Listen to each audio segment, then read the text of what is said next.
Genesis 41. At the end of 2 years, Pharaoh had a dream.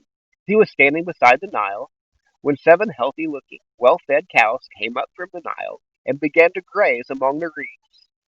After them, seven other cows, sickly and thin, came up from the Nile and stood beside those cows along the bank of the Nile. The sickly, thin cows ate the healthy, well fed cows. Then Pharaoh woke up. He fell asleep and dreamed a second time. Seven heads of grain, plump and good, came up on one stalk. After them, seven heads of grain, thin and scorched by the east wind, sprouted up. The thin heads of grain swallowed up the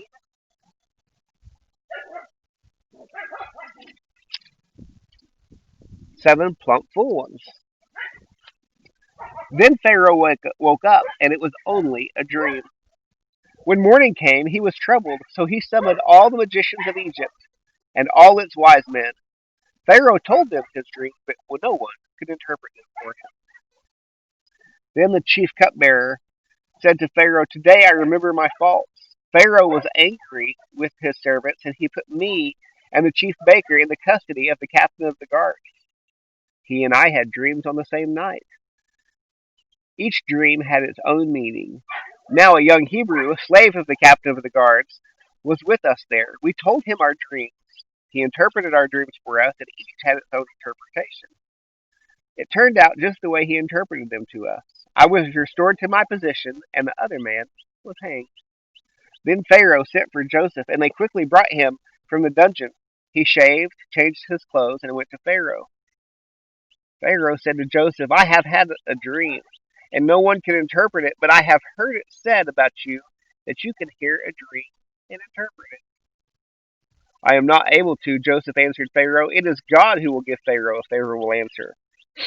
So Pharaoh said to Joseph, "In my dream, I was standing on the bank of the Nile when seven well fed, healthy looking cows came up from the Nile and grazed among the reeds. After them, seven other cows, weak, very sickly, and thin, came up. I've never seen such sickly ones as these in all the land of Egypt.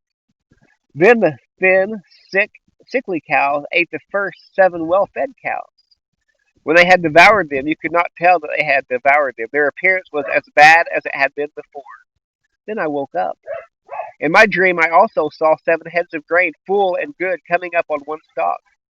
After them, seven heads of grain, withered, thin, and scorched by the east wind, sprouted up. The thin heads of grain swallowed the seven good ones. I told this to the magicians, but no one can tell me what it means." Then Joseph said to Pharaoh, "Pharaoh's dreams mean the same thing. God has revealed to Pharaoh what he is about to do. The seven good cows are 7 years, and the seven good heads are 7 years. The dreams mean the same thing.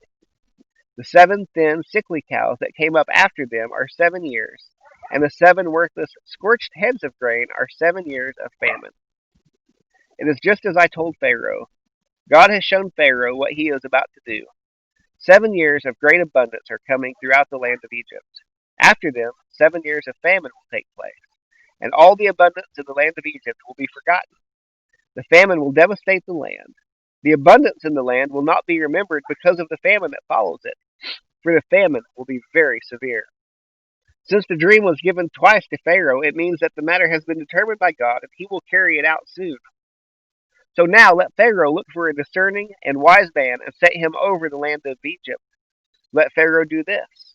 Let him appoint overseers over the land and take a fifth of the harvest of the land to Egypt during the 7 years of abundance. Let them gather all the excess food during these good years that are coming. Under Pharaoh's authority, store the grain in the cities so they may preserve it as food. The food will be a reserve for the land during the 7 years of famine that will take place in the land of Egypt. Then the country will not be wiped out by the famine."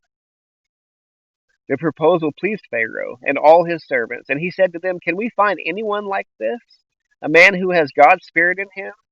So Pharaoh said to Joseph, "Since God has made all this known to you, there is no one as discerning and as wise as you are. You will be over my house, and all my people will obey your commands. Only I, as king, will be greater than you." Pharaoh also said to Joseph, "See, I am placing you over all the land of Egypt." Pharaoh removed his signet ring from his hand and put it on Joseph's hand, clothed him with fine linen garments, and placed a gold chain around his neck. He had Joseph ride in his second chariot, and servants called out before him, "Make way!" So he placed him over all the land of Egypt. Pharaoh said to Joseph, "I am Pharaoh, and no one will be able to raise his hand or foot in all the land of Egypt without your permission." Pharaoh gave Joseph the name Zaphanath Paneah and gave him a wife, Asenath, daughter of Potiphar, priest at On. And Joseph went throughout the land of Egypt. Joseph was 30 years old when he entered the service of Pharaoh, king of Egypt.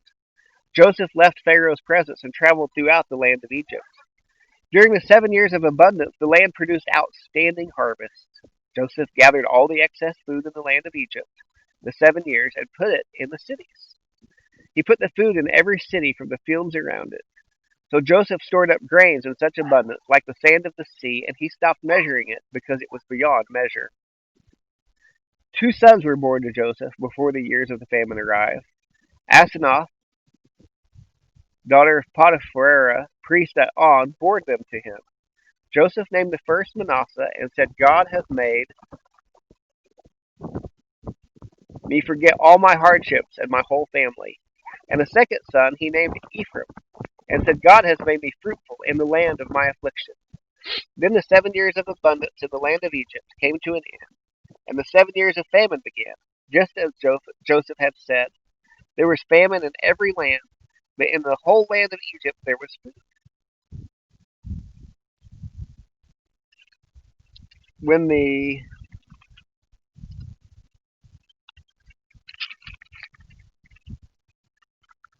oh, come on, whole land of Egypt was stricken with famine, the people cried out to Pharaoh for food.